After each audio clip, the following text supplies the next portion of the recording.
Hey everyone, Assalamu alaikum.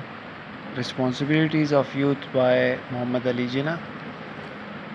We are going to read the last paragraph of page 3.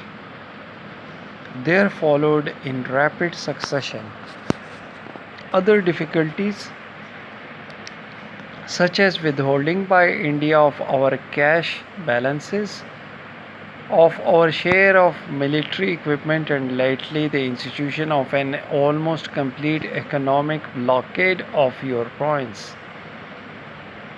جو مسائل قائد اعظم بیان کر رہے تھے پاکستان کے بارے میں کہ پاکستان جو ہے، پاکستان میں انہوں نے بہت سارے ریفیوجیز بھیجے تاکہ پاکستان شروع میں ہی انتہائی مسائل کا شکار ہو. تو اگلے جو مسئلے تھے وہ یہ تھے، اس کے بعد فوری تواتر میں دوسری مشکلات، جیسے کہ انڈیا نے ہمارے پیسے روکے،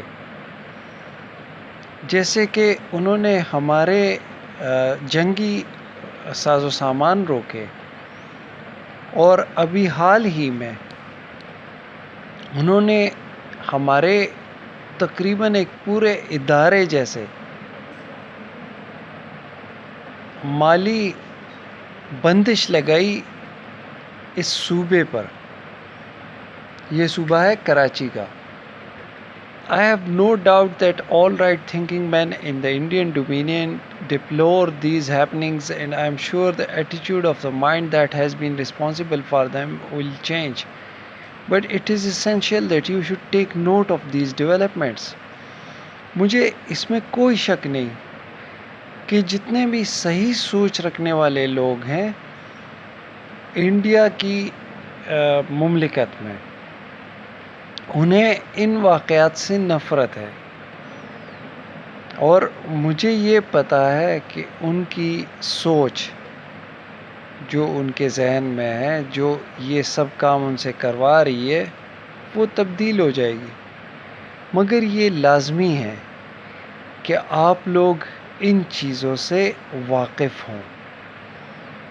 They stress the importance of continued vigilance on our part.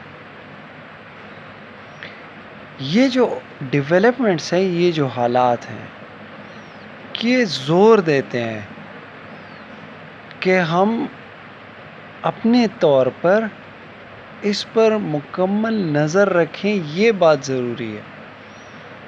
Continued vigilance, continually keep your eyes on it. Your main occupation should be in fairness to yourselves, in fairness to your parents, and indeed in fairness to the state, to devote your attention solely to your studies. اب یہ مشورہ قائد دے رہے ہیں students کو. ان کو کیا کہتے ہیں کہ آپ کا بنیادی مقصد جو ہے، جب آپ اپنے آپ سے انصاف کریں، جب آپ اپنے والدین سے انصاف کریں، اور حقیقت میں جب آپ اپنی مملکت کے ساتھ انصاف کریں، تو کیسے انصاف کریں گے کہ آپ اپنی پوری توجہ لگا دیں گے اپنے پڑھائی پر.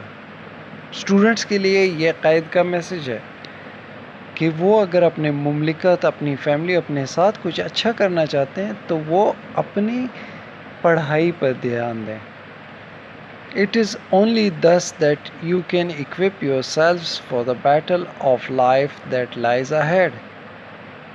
تو یہ صرف واحد راستہ ہے کہ آپ اپنے آپ کو زندگی کے جنگ کے لیے تیار کر پائیں. کون سی جنگ؟ جو آگے آ رہی ہے، ahead of you، جو آپ کے آگے آ رہی ہے. Only thus will you be an asset and a source of strength and of pride to your state.